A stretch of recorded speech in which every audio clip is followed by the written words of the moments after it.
Hello, hello everyone, and thank you for coming to our talk about optimizing survival games for mobile. Introduction are in order. My name is Florian Pascu. I'm a senior programmer working at Epic Games at Unreal Engine, and I'm joined by my colleague that's also a fan of public transportation. Yeah, hello, I'm Dmitry Ivanov on the same team working as Unreal Engine developer in the actual Unreal Engine team. And we're both working to make Unreal Engine better for mobile. And we somehow managed to get exactly the same selfies in different trains. So It's not the same train, yeah. So let's get to it. So the challenges we hit. In survival games, you have very heavy scenes usually. You have a more complicated environment. So usually you have heavily usage of ISMs, instant static meshes. And the problem with that is that to benefit from improved cooling and LOD for ISMs, you need GPU scene. And we're going to go over what optimization we made to make that possible on mobile. Also, environment is usually very dark to make that survival feeling. So you can have caves, you can have tunnels, and usually those places don't have directional light. You're relying on Localize. And Localize weren't that optimal for mobile. We're going to go over how we made that better. Also, continuing with that, we have MDraw Commands, which is a correction of shaders, resource bindings, and draw car parameters that we pass on to the RHI. We usually cache those for things that don't change state that much, so static meshes. And because we are using Localize, and that's a different permutation, we're going to see we hit some hitches because we were recaching those MDCs. So we're going to go over how we solve that. And finally, for my part, we're going to go over the runtime PSOs. This is a new technique where you don't need to gather PSOs and you just compile them at runtime and pre-cache those. And that's very useful because with survival games, with this type of games, open world games, you have a lot of materials, a lot of PSOs. So if you gather them, you can have huge load times, and it's not a good experience. Pass it on. So Florian did everything rendering related and everything else is on me. So we did a lot of optimizations to audio performance on the last game. And then we also hit some issues with iteration times, especially on native code. So we did some improvements to that. And memory profiling, up until recently, didn't exist on Android. Memory profiling in our Unreal Insights. So we're going to cover that as well. Okay. So on the renderings point, we're going to go over GPU scene optimizations for lining, for Localize, as I mentioned, MDraw Commands, and Runtime PSO precaching. So let's start with GPU scene. So as I mentioned in survivor games, we used we make more usage of ISMs than usually. But the problem with that is that the actors' bonding volumes were too coarse for occlusion queries. So the benefit for on a per instance occlusion querying and also LOD, we had to enable GPU scene. Now there's some problems with GPU scene with its implementation on desktop and console versus the one we use on mobile. We want on mobile. The compute shader generates IDs for visible instances. So, and this indirection is expensive on mobile, so it was really disabled across the board usually. And also the classic implementation had the shader storage buffer objects, or SSBOs, in vertex shader that we sampled for GPU scene, and that's not allowed on some of our hardware that we need to support on mobile. So we had to change that too. So what's the mobile implementation? Well, it still uses a compute shader, but this time we're writing instance data buffer of visible instances. That's 512 bytes per primitives, 256 for instances. So we're binding it as a UBO, uniform buffer object, instead of SSBO. So that solves the problem where hardware couldn't sample in vertex shader. There's no indirection, so it's fast to access. There are some caveats. It's limited to 64 kilobytes on console and 16 kilobytes on mobile, on Android.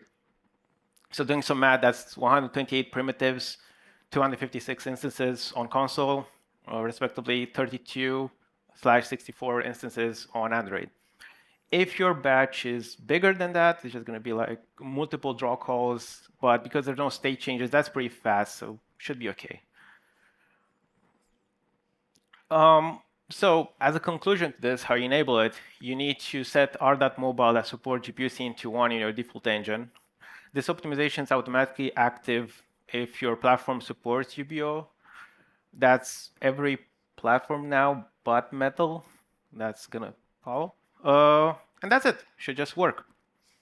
So next one. Floor lining. So to say again, on survival games, you have caves, you have tunnels, you don't have directional eyes, so you need Localize to make the game playable. Performance wasn't great with Localize. On some mobile devices, if you have more than 6 or 7 Localize together, you would run into 40 millisecond frames and it wasn't playable. So we had to change that, and we needed to find a solution. And the reason it was so expensive was because inside a pixel shader, you were sampling the light grid and going over all the lights and calling the BRDF. Of course, we're talking about forward shading. If you were using deferred, that would have solved it. But in our case, deferred wasn't suitable. So we chose the solution to merge these local lights. So how does it work? We're using the fact that usually we have a depth prepass. On some platforms, you have a depth prepass. And with that depth information, we use that depth information to sample the light grid, gather the right information, calculate the work position from the depth, and then use our position for attenuation. And we create 2 render targets where we merge important attributes from those lights. On the bottom, we have an RG11B10 texture.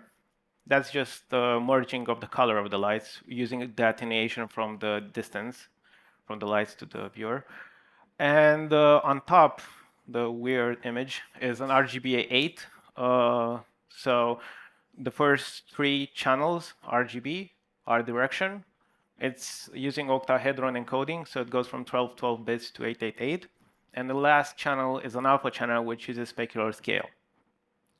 Then these textures are passed to the base pass, and then that base pass, all it needs to do is sample those textures, call the BRDF, and you're done. You don't need to go through all those local lights anymore. But there was a problem with that too, because you were always touching all the pixels, even when you had few local lights that affected the scene. So we introduced a new pass after the pre-pass and before the pre-pass I just showed. That's a tile cooling pass. So what it does is still goes through the light grid, goes through all the slices in the light grid, and if it sees any local light in that 64 by 64 tile, it outputs it. And then those tiles are outputted to the prepass, and the prepass is pretty much an instance draw of tiles. So as you can see on the first image, the lights affect the entire scene, so there's no optimization. But on the right side, you see that just a smaller part of the scene is affected by Localize, so we only do work there. This was especially useful because we had cases where we had a ton of Localize like far into the distance. So with this technique, you just render like 64 tiles instead of whatever resolution your render target was. So it was pretty good. Next. Okay. So one caveat with this is that if you don't have a depth prepass, and some platforms don't have, what we do is we render, we merge the local lights inside the base pass. Now, as with all the things I'm going to present, it's important to evaluate your game and profile it, because if you're pixel shader bound and you don't have any space in the pixel shader, this will not work for you. You're just going to return to the initial problem. But coming back, how do you enable it? In the editor, there's an option, Localize Buffer enabled. That enables it for all platforms. But if you want to be more granular, you can modify, you can put r.mobile.4.enable localize to 2 in the platform engine of your platform choice and enable it. MDraw Commands. Okay, so now this is the derived problem because localize have different permutation on mobile, and as I mentioned, MDCs are a stateless draw description that contains shaders, resource binding, draw call parameters, and this we pass these to their HI so it can do a mesh draw. We cache these for optimization on static meshes, but we need to recache these if something changes with these MDCs. So because there's a different permutation on the localize, this causes cached mesh draw commands invalidations. A simple example we had, because our user could have a torch and it can throw the torch, and if you follow the trajectory of the torch, you see that your static mesh goes from 0 to 1, 1, 0, 0, 1, and it just recaches all the time MDCs, and which is a huge spike for us. So to avoid this, the solution was pretty simple. We just always sampled the localized texture, even if they're empty. Of course, that's a trade-off GPU performance for CPU performance, but for us it was worth it because, like I said, we were getting huge hitches where people were throwing torches all over the place. So again, profile your game, see if this makes sense. This is a trade-off between GPU and CPU. If your game doesn't have this case where you don't have a lot of static meshes and you don't have localize being thrown around the place, maybe this is not for you. But to set this optimization, you set r.mobile.for localize single permutation to 1 in the platform engine, and yeah, that's it. Runtime PSO precaching. So we're going to go over the old system. The old system was gathering PSOs, and the way it worked, that very complicated figure on the bottom. You gather the PSOs, you bundle them in your game, you run it again, you gather the PSOs again, and so on and so forth. So if somebody changed something in the shaders, you needed to do it again. Usually you had to develop some kind of replay system or something to be able to gather all your PSOs. And to top it all off, at the end, when you gather all the PSOs and you're ready, you had to compile them at the start of the game, which could take tens of minutes. If you remember, if you ever played Fortnite and on mobiles, we had that compiled PSO, and that compiled PSO could take a while. And the problem with that is you compile this PSO, it takes all this time, and you only use like 5-10% of those, so it was very wasteful. And also a huge headache. Like, who wants to go that and do all this gathering all the time? So there's a new system, Runtime PSO Precaching. So how this works is materials that are loaded to the scene, they pre-cache their PSO. So they queue the PSO for compilations for later when they're actually going to be used. You have ability to pre-cache this beforehand. If you know a material will show up in the scene and it takes hundreds of milliseconds to compile it, you can trigger it. And it also can be compiled with the old PSO gathering. So if you notice some hitches because you're waiting out on PSO and it doesn't appear, then you can use the gathering PSO. Also, what happens when the primitive proxy is created, but you don't have the PSO to actually render it? There's 3 options for that. Either the proxy is not created, which is the default thing, if the PSO is not there, and then nothing is rendered. Or use the default material, but that's not always a solution because you can have a post-process effect and it's just going to be an entire screen. Or you block on the PSO and you hitch, which kind of means you should have pre-cached it. And a thing with the new system is that it's very tunable. So an advantage is you can accommodate. The way it works is it spawns thread pools. On those thread pools, they compile the PSOs, and you can control what percentage of your hardware threads you want to compile these PSOs. You can set up what strategy you want for the primitive proxy to what's going to happen if the PSO is not ready. Do you want to not render it? Do you want to use the default material? Do you want to just block on it if it's gameplay critical? One thing that needs to be mentioned on that's a perfetto slide. So you're gonna see that on Android we don't actually do the compilation on threads. That's because of you need to call GL commands on the thread you create the GL context. So the threads actually spawn processes, they compile them, and then they come back with the PSO. You might wonder why we do that on Vulkan also, and that's because they were using a Clang version that has a mutex in it, so you couldn't do compilations of more. Some drivers did, but we need to support those also, so this is going to happen across the board, only on Android. And this is how it looks on iOS, a runtime PSO precaching. So this is an Unreal Insights screenshot.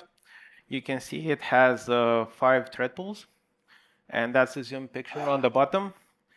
And you can see how important it is to pre-cache your PSOs. It can take from 90 milliseconds to 350 milliseconds. I saw more, so it can get quite expensive. So pre-cache your PSOs. Okay, so advantages and disadvantages. Advantages, like I said, faster load times. You don't need to compile all your PSOs. You do them on the go. You don't need to gather them. You don't need all those systems, replays and whatnot. If everything works out, you can just enable this and the PSO will be pre-cached and your user won't have to wait for them.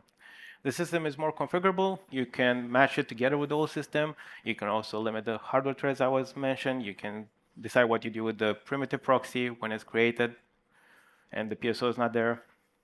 And there's some disadvantages, of course. This is not free. So as you saw, there's the CPU cost and a memory cost. If your platform or the hardware you're working on is memory bound or CPU bound, you might need to free up some space for this.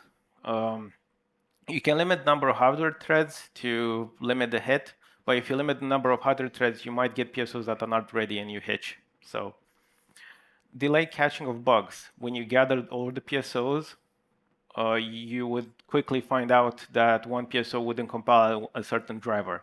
Because you're not doing that, you might find that you're finding problems later on, and that can be an issue. Because as we know, drivers on mobile can be problematic. You can have bugs later. And like I mentioned, hitches. If you don't pre-cache correctly, if the stuff is not ready, then you're going to hitch, which is not going to happen if you just gather them and compile all of them.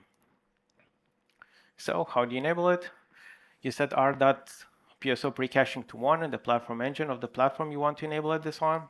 In 5.4, it's on Vulkan and OpenGL, and Metal should be in 5.5.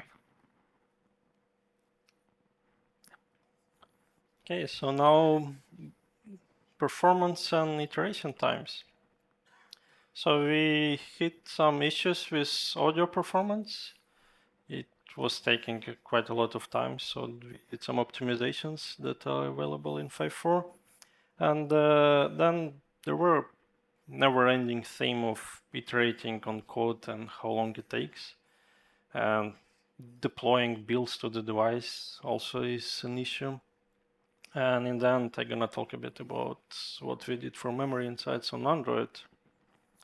So let's start with audio. During the development, the issue that we observed was audio was just taking a lot of CPU time, 20-30% of a single core, and some console platforms have 3 cores. So that's a big price to pay for audio. Unfortunately, unlike with graphics, you can't disable audio, so that wasn't an option. And when we digged into traces, one thing that stand out is our mixers. Audio mixers in Unreal cannot guarantee that they will fill the full buffer. And to avoid broken audio, what they do, they just memset the full buffer to 0 upfront and then try to fill as much as possible. So in the profiler, there was just a bunch of like memset, mlock, and memcopy all over the place.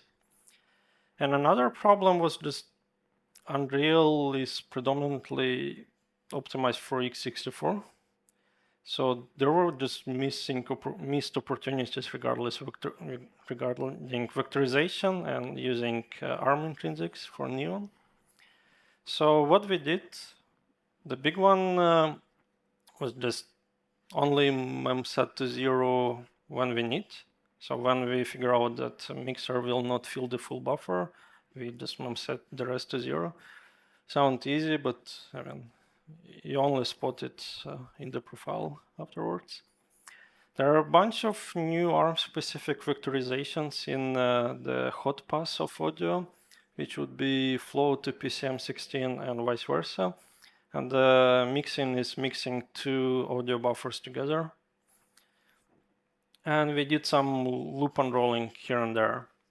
And all of this is just available in 5.4 and no CVARs needed, so you don't need to edit any files, it's just ready to go.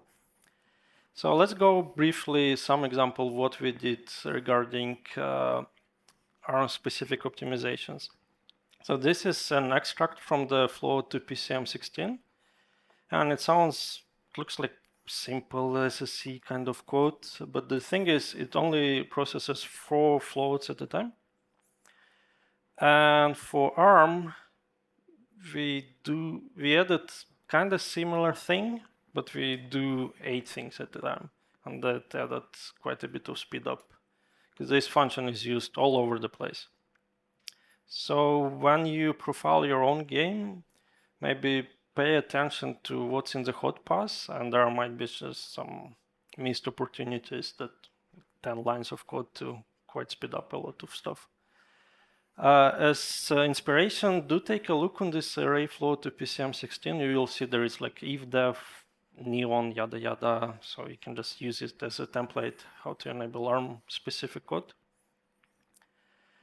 And that's pretty much about it, audio.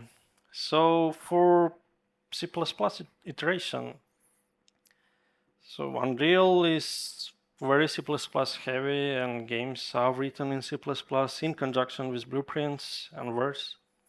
But most of us still iterate on C++ code. So the issue that we faced was you just change one line of code and press build and run. It took like 4 or 5 minutes on Fortnite before you actually see it on the device. And it's not such a big number in the big scheme of things, but it's big enough that you get distracted to do something else.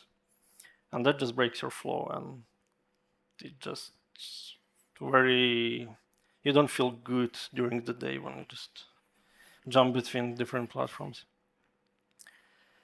And when we profiled exactly that part, we noticed that repackaging the APK and reinstalling it on the device took the significant part of the time.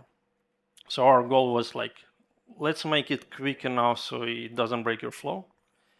So let's just quickly go over how we package the APK in Unreal. I will use the mouse. So Unreal is primarily a bunch of CPP files organized in modules. So we take all the CPP files in a module, and we use something called Unity build.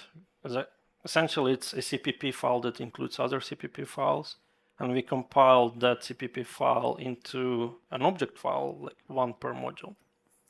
And that's all done in our build system called Unreal Build Tool, UBT for short. And then we take, if you change a source file, because modern computers have too many cores, it kind of hides it in plain sight how long compiling one single file takes. So a Unity build for medium-sized project could be like a minute or 2. So we don't want to spend a minute just compiling some C++ code. So what UBT does, if you change something, it excludes that file from Unity build, and then you don't pay a full minute for it.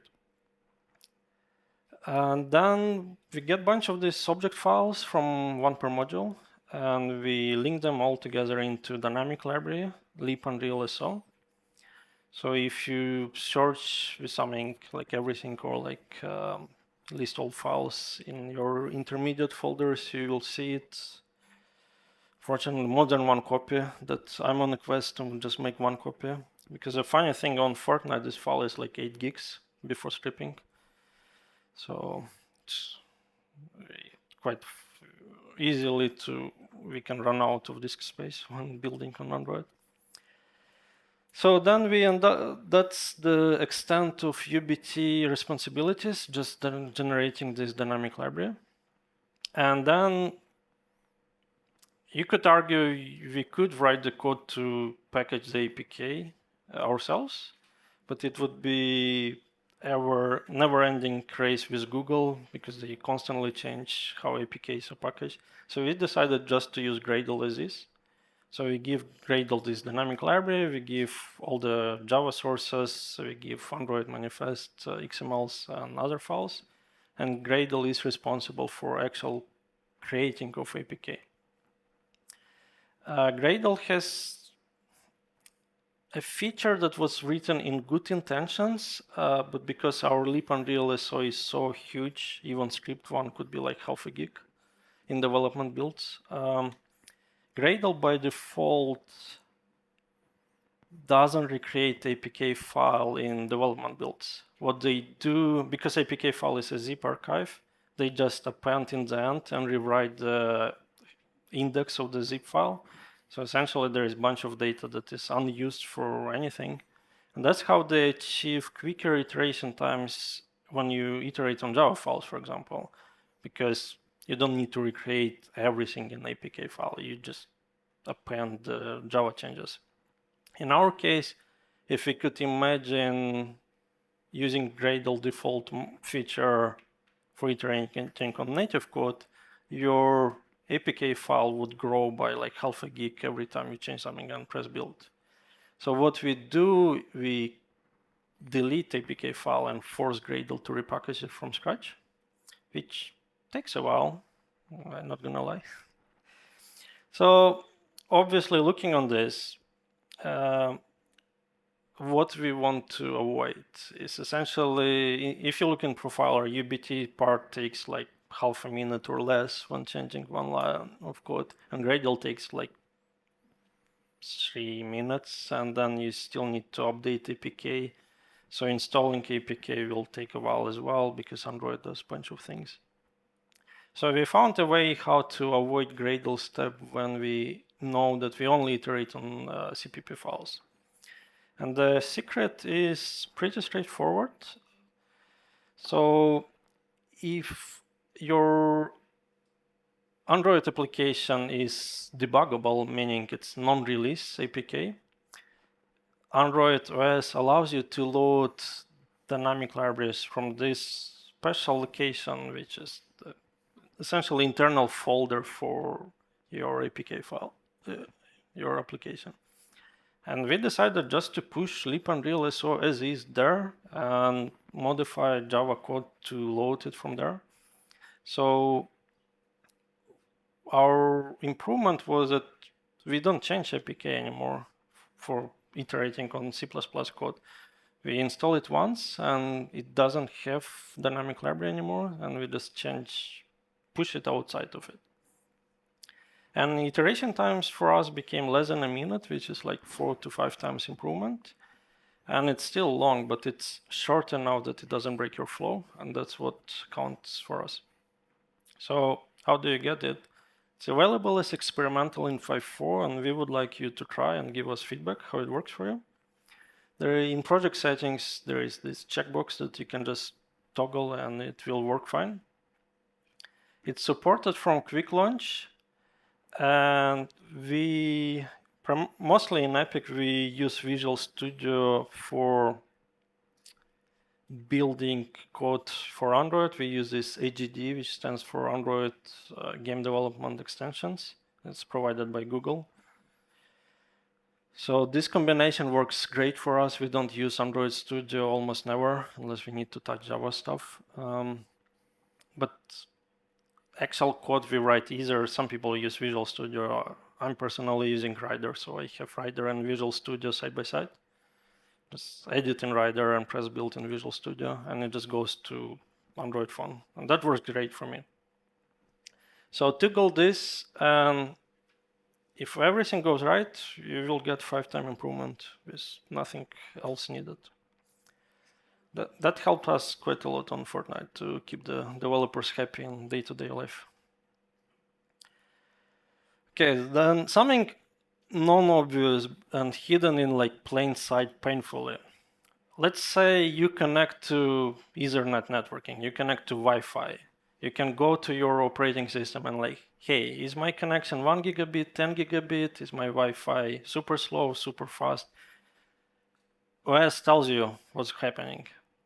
Even on Mac, you can hold Alt and click on Wi-Fi logo or command. I don't remember. It will show like expanded info. That's not the case with USB. You have your computer, you have your phone, there is cable in between, and there is absolutely no indication what's going on.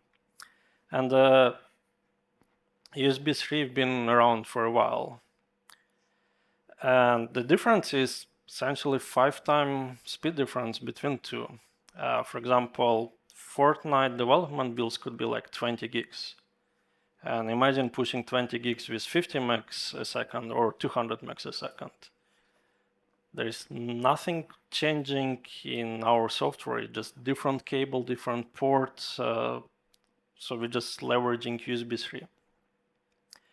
And practically speaking, it's either 10-minute install time or 2 minutes install time. Again, it's not such big numbers like half an hour, but 10 minutes you get distracted and start doing something else, and then you forget what you were doing. 2 minutes means you keep focused. You can watch this progress bar and survive 2 minutes just fine. To add to the pain, when you look on the phones, they don't advertise what speed they have. And some companies still today sell new phones with USB 2 ports. Thanks, Apple. So solution is primarily just awareness to the problem, because while in networking that came a long way, like if any of you remember transition from like 100 megabit to 1 gigabit, it was pretty obvious, I'm not getting my speed, so something is wrong. With USB, that's not the case today. People just content with USB 2 cables because they just not aware that this could be pretty fast. So most Android phones that you can buy today on the market that made in like last 3-4 years will have 5 gigabit port. Vast majority of them. If you're unsure, you can go to something like GSM Arena and check. They usually post what kind of USB connection the phone has. iPhone 15 Pro has 10 gigabit port. But someone at Apple decided not to bundle a USB 3 cable with iPhone 15 Pro. So what you get in the box is this white cable is USB 2, with no indication that it's USB 2. No one tells you this. So you need to go to Apple and buy a different cable. And just be aware that iPhone 15 right now is it has the same USB port, USB-C port that looks the same, but it's USB 2. So that if you want good iteration built install times on iOS, iPhone 15 Pro is like the fastest you can get. And all the lighting is USB 2 as well. So some tools that you can use today, just pay attention to the speeds. Like don't be content with if you see like 45, 50 megabytes a second in ADB push. It can be 200. Okay, maybe on like Pixel 8, Pixel 6 you might see like 175. Pixel 8 maybe up to 200. In this Android game development extensions, AGD, there is, if you go to menus, there is built-in USB speed tester tool. What they do, they push like a gigabyte file and just tell you how fast it was. On Windows, you can Google, there is this USB device tree viewer. It's a super nerdy tool, a lot of text. but it will help you to debug situations where you have USB 3 port, USB 3 device, USB 3 cables from Amazon, but in between you have some 10-year-old USB 2 hub. It will show you exactly what's happening. And on Mac, you can hold Command and click on Apple logo on top left. It will show you system information. It's a built-in utility, and it will show something called USB device tree. And it will tell you precisely what speeds are available, what were communicated, and so on. Do keep in mind that USB does, on the physical layer, they do negotiation how fast they can talk, and if there is interference during negotiation phase, it will fall back to the slower speed. So even if you have all the best equipment in the world, sometimes you're just unlucky connected, and it's like USB 2. That's what you get. So just be mindful of this. It will might make your day brighter a bit, so you don't need to wait for all these built installs. Okay, so for memory insights, they were plainly not available up until 5.4. Like, there were no memory insights for Android whatsoever. It was not implemented. I implemented this because we wanted to see what's happening. It's primarily based on how Linux memory insights work, with exception that it uses a very different call stack walker. The Linux one, it parses dwarf symbols on the go and tries to figure out call stack with all inline functions. I've tried that. It's way too slow. I mean, if you're happy with 1 FPS, then it will work. I was looking for maybe something low impact. So this one only does the actual call stack frame walking. So it will not show you any inline functions, but that's the trade-off. It will have low impact on performance, but not as detailed. And in practice, we observe that it doesn't matter because kind of can figure out what's happening from allocation. Another gotcha, if you use Unreal Insights on desktop, your workflow might be you open Unreal Insights on one screen, you open your game on another screen, it automatically connects, you get the live recording so you can see live what's happening. So the way it works, we transfer captured data over network. On the same machine, it will be loopback, which is fast. If you run on console, you might have like 10 gigabit connection, so that's fast. Let's say networking on Android could be better. So if you do this, what will happen? It will work fine for a while, but Insights tracing is written in a lossless way. So we allocate 256 max buffer for all Unreal Insights data on the client side. And as soon as this buffer fills in, we start blocking. So while it will work for like 10-20 seconds to get live data from a phone over network connection, it will start heavily impact your game performance. So for memory insights specifically on Android, it generates tons of data because of call stacks and what's not. Our recommendation today is to write to a file on the device and then pull the file and analyze it with Unreal Insights. So how do you do it? As of 5.4, as before, you need this dash trace memory. Usually we use dash trace equal default comma memory to get like CPU counters and memory. But also add this dash trace file to write to a file on a disk on the phone. That will work in theory, except for 5.4 specifically, you need to run this other command that is on the screen. And the reason is I was too short on time to how you say, we need to figure out if we need to enable memory tracing before loading our dynamic library, which means parsing command line in Java code in static constructor. That was too difficult for 5.4. So now I check for this Oracle file essentially. So this presence of the file will enable memory tracing. And it needs to be in the internal folder of your application. So just watch this presentation later, copy paste this command, and here we go. In 5.4, unfortunately, the symbolication will not work out of the box. It will not find the saw because it's not set up correctly. So you need to click manually in the module list, right-click on the lip and reel SO and select your local non-stripped SO. But after that, it will work great. It works the same as on all other platforms. And we will improve this in future Unreal versions, so it will behave the same as on other platforms. And finally, something Android specific that we needed to check. In Unreal, we have our own allocator, usually like malloc bin 2 or 3, or you might have seen 1 as well.